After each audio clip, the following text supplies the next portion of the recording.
Welcome to Coffee and Cybersecurity with Cyberpilot. I'm Anders, your host, and today I'm joined by Bjarke Petersen. And I think it's actually kind of hard to say what you are because you do a lot of things. You are a serial entrepreneur. So you started a business called CyberMinds and a business called CyberSales, and rumors has it that you have a third one coming up. Yes, and that's true. Yes. So welcome to the podcast. And maybe you will just mention a few words about who you are before I tell people about what the topic is. Yeah, sure. And thank you for having me. A great initiative you are conducting here. I really enjoy that. I have to contribute my small part to it. My name is Bjarke, as you said. I have recently turned 39. My wife made me aware of that. I am the father of three. I live in Aarhus. Moved back to Aarhus before starting my family. Mm-hmm. And I have always been engaged with leadership, but I decided to pivot into accident. Pretty much, I started in sales and figured out or learned that I can actually do this. And based on that, I decided to start my own business. And while doing that, CyberMinds was the first freelance agency for cybersecurity specialists only. And while doing that, I became aware that there was a market need for sales competencies, especially within the niche areas of cybersecurity. So I did that. And as all of us are painfully aware, the SME segment, especially the smaller segment, is pretty much just left to themselves because most help is pretty expensive to come by. So that is my third entrepreneurship. I intend to start in that direction and trying to help the very, very small, pretty much down to the solo entrepreneur. What should this man or woman do in order to keep their small business safe? Yeah, you do a lot. You can say so. And as you mentioned, there's also a lot of big companies, medium companies, and now in the end also small companies. So you really talk to a lot of different companies about their needs in cybersecurity. And that's also why I'm so pleased to have you on the podcast, because it means that you see a lot of challenges that people have out there. And today we'll focus mostly on the small and medium-sized, just seeing what is it that you see that people struggle with. And hopefully we can also come with some concrete advice on what can people do. So basically, my first question to you is, what are some of those big challenges that you see that companies are facing out there, especially the small and medium-sized ones? Yeah. I think that is a very broad both question and answer. I think I'll try to break it down, because if we have the very small entrepreneurs, they would most likely not be listening here. So I will not try to spend too much time on that, because that is a completely different ballgame. They pretty much hate cybersecurity, and it's only based on rumors that they actually try to address this. So let's move away from those and into companies that actually have real value in the market, and they have some assets that is worth protecting, and also perhaps have some kind of budget. Well, the overall thing I hear is, of course, budget. Everybody knows this, no news in that. Some companies have problems prioritizing. They yes, if you have an IT guy employed that is specific is in love with a specific technology, he will do this very much in depth, but then perhaps leave other areas completely exposed or unattended. So the overall overview of the activities and what should be prioritized, and for what reason, and for what budget, or in what budget frame, etc. So overview is certainly something I see a lot. I also talk a lot about reactive and proactive approaches, and proactive is in general a lot cheaper, and it makes almost no noise if actually engaged by criminals. If you have only reactive capabilities, and that meaning able to restore from backup or incident response teams, etc., then you are somewhat likely to have this whole story told, which will hurt your image and perhaps your ability to sell or whatever. So it'll influence your valuation. And then I talk about sorry. Yes. So I'm hearing you saying two things at most, like a budget is a problem, and then the overview is a problem, how you prioritize, and how you prioritize being proactive versus reactive as well. But if we could also try and split those up and saying, okay, if the budget is the problem, then what can you do about that? Because I guess that's up to management. That depends on the maturity level. If you have a mature organization in which the management has some kind of ear to this challenge, you can start doing basics. It's not basic because you really need a high level, but something like a pen test that shows in black and white what is wrong, where could an attacker get through. And what needs to be mitigated. If you have a lesser maturity level, I would suggest something like a CyberSales controls maturity assessment. That is also very commonly used to benchmark progress in the cybersecurity area, and that is a framework that is specifically designed, in my opinion, to address the executive management understanding of the process. So it has a very nice layout, a one-pager executive summary and graphics, etc. That would be my advice. You need some kind of maturity level to read this, but let's say that's the cutoff we address. Yeah, so basically, if you have a small budget, then use it on either a pen test or get going with the CIS 18 framework, and then you can use that to show management that you need more budget or whatever. Similar to illustrate that there's a problem. Either you use this CyberSales framework because that is very well structured and a lot of people know it. So if we have a score of 1.5, oh, that's embarrassing. My friend has 2.5. Why don't we budget? So you can address certain problems, and it also gives a good overview of the entire the entire organization and the possible challenges. If you only have one technology, you only focus on that, then you leave a lot in the dark. This frameworks make sure you get around in all the corners. And I guess those two methods also help prioritizing what to do, because if the pen test shows vulnerabilities, then of course you have to address them. But I guess there could be other ways maybe as well to do the whole overview if we jump to that part of the challenges. The pen test is closer to reality. This is your environment, and hence it is very difficult to overhear.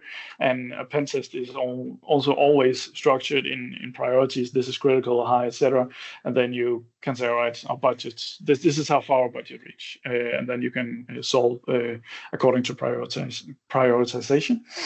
The CIS, it talks not only about the technical vulnerabilities, but also about processes and all the GRC, the governance, risk and compliance, awareness, all this. So that pretty much covers the whole area. So I would say the CyberSales controls is my go-to for people, for companies with a decent amount of maturity, but either lacking a direction or a budget. I think that's a good tip. And because it's very concrete that you can look it up and see what it is and get going. I think it's even free. And then I think that also kind of answers how to prioritize your time, because then you can prioritize doing that and see what it leads you to. Or do you have other ideas of how IT managers should prioritize their time? Well, again, depending on maturity level, if you only have, if you could only choose one thing, that you have technical prevention or proactive initiatives, or GRC. I would always, any day of the week, prioritize. All right, you need your basics, you need your cyber hygiene. But saying that we don't address the very early seed entrepreneurs, that this is addressed for people employed in companies. So I would assume we are past that point. So yes, of course, you need proper passwords, unique password, you need password managers, you need multi-factor authentication, you need a backup, you need to patch your systems, you need to try to lower the likelihood with awareness and stuff like that. If you're past that point, that you are actually doing something, then I would say, all right, make sure that this not only lives in the head of some IT guy, and then if he quits or whatever, your entire program is just it's just gone, and then it will all fade away over time because it's not managed. So then you need to prioritize your GRC. So you make sure it's documented. You have a regular routine of revisiting every initiative at a certain time frame that is suitable for that. Yeah, so there's a lot of documentation and actually making yourself replaceable, I guess. Yeah, exactly. As an IT manager. Yeah. I know you also have a lot of good tips on different tools you can use in a medium-sized company, because as you mentioned, if you're only one or two IT managers in a company, then you can maybe just go and deep dive on the tools or the hobbies you have, something you think is really great, and then maybe forget some of the other parts. So are there easy ways for small teams? Like, you might be a medium-sized company, but the IT department can be pretty small. At least that's something we see a lot. So how can you make it easy for yourself as a small team? Well, that's a difficult one. I have a lot of tips on free-to-use softwares, open source, etc. But again, it depends very much on scale. We have something like Danish Develop Admin by Request. They have a free scheme for up to 25 people that removes the local administrator on your PC. I use that myself as an entrepreneur because that is a very large attack vector removed that you're not able as an attacker to run executables on the laptop. Of course, password managers is, in my opinion, a must, and they are free to use tools. Bitwarden, one of the very large one. If you want to make a grand scheme within your own company that has a very low cost, I would say something like Passbol would be a good suggestion. Moving on from that, something like Wazuh is yes, you can use it as a very large tool. It's not very commonly used in Denmark. It has CM, XDR, etc., but also has a fairly large free scheme that is self-hostable and thereby reducing the cost. But in general, make sure to pick something that can be maintained. Yes, if you are in fact a Wazuh wizard, you can do that. But what happens to the company if you are not there? Then you have married some weird technology nobody is able to maintain. So Denmark, being a Microsoft country, nobody has ever been fired for choosing any Microsoft. But that also comes at a cost. So it's very difficult to say what specifically, because what maturity level does the company have? What are their other technology stacks? Because if nothing talks to each other and there are no integrations, well then you have to maintain everything, and you have to manually make work of the results. If you stay within one suite that has benefits, it usually also have a larger cost, but it's maintainable. Yeah, so it depends on the company, I hear you say as well. So well, it's a pretty shitty answer, I would say. But you have some open source that you can engage with at an earlier stage, and some free schemes. Yes, those are actually there. But if we're talking a bit larger than that, be wary of marrying some technology that is not at least integrated into something else. Yeah, I think that makes sense, and it all goes back to the budget and the priorities. If you have no budget, then you might need more free tools and open source tools. But if you get a budget, maybe it makes sense to look into something bigger where you have it all integrated with each other. And I think it's something that we've also seen here in CyberPilot, that it takes some development. You start with one thing, and then maybe you develop because you mature and you revisit it all the time. It's not like a one fix and then you're set in that forever. You can always develop. Certainly, yeah. And I know, for at least, that we have a password manager, and it's one of the best things we had, because one, it makes it easier for every single employee to make unique passwords. You don't have to remember them anymore. And two, it gives the IT manager something to look at. It gets some data on, are people actually creating strong passwords, and do they have two-factor and everything? So there are some pretty keen tools out there. Yeah, one thing I would say to that is, make sure to pick something that actually lives in your company, that is not just something, some weird bastard from the IT department that everybody hates. Prioritize your effort into something that is easily incorporated into the lives of your coworkers. Because if this is an obstruction, people will just bypass it. They will make shadow IT. They will find all ways of crazy ways to avoid it. So prioritize ease of use, really, and make sure that your password manager actually has form filling, and that it's maintainable, that you have a good administrator window dashboard to take ownership of this, and make sure that that the real business is not impacted too much. That is, I would say, the most important thing. Make sure that what you do is actually fully ingrained in the company. Yes, I actually think there is science that shows that if you make too many rules, then you'll end up having a counter-productive effect, because then people just start doing other things. Yeah. So it can seem logical, but it will have the opposite effect. Perfectly. I totally agree. And it can also have a spillover effect, that if they dislike your CM solution, whatever, so something that obstructs you, CM would do that. But let's say password manager, if you have a poorly set up password manager, people will start not only to bypassing that, but it will take down along with it the entire perception of the initiatives you create. How important is this anyway? Because if he is able to, or if he or she implements this stupid stuff, why would I adhere to any of it? So yeah, it's really about creating a culture in which they understand why they are going to use this. The awareness thing is very important, because if they don't know why they do it and why it helps, and if they run into problems and they are not offered help, then they will just find their own way through, and that is never the secure way. That's the shortest route.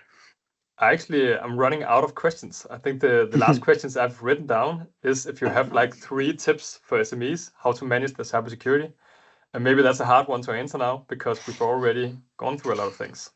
But it's perfectly fine. It might be a sum up of a couple of the other pointers.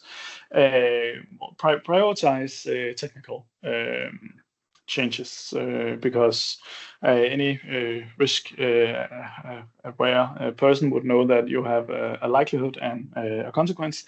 Yes, awareness can decrease the likelihood and that reduces your exposure to potential attacks, but you must also have some kind of technical initiatives.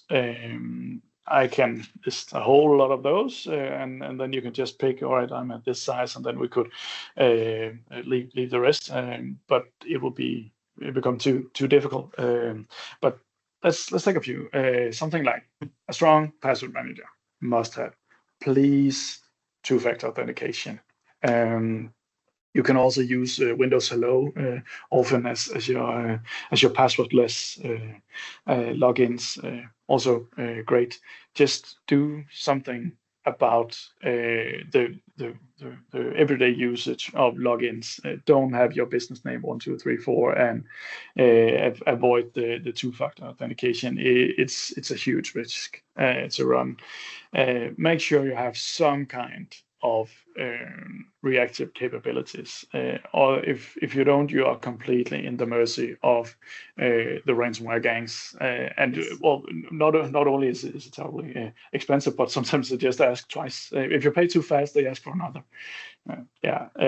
Make sure if you're looking a bit higher than that, make sure to make it visible that what you're doing and where you're at and where you want to be, and address this to management to make sure that you have an actual strategy, a target for this. What does the company need, and that is based on budget and license to operate, etc. If you have some compliance, but also bottom up pressure from the technical guys. What do we think? And so make sure to make these strategies 1 year, 3 year, 5 years, etc. I would really advise to use sysadmin controls. It's a really neat framework. A lot of people know it, and it's really the default standard in the industry. Yes. Make it. If you are in fact large enough, try to make yourself replaceable and document your processes.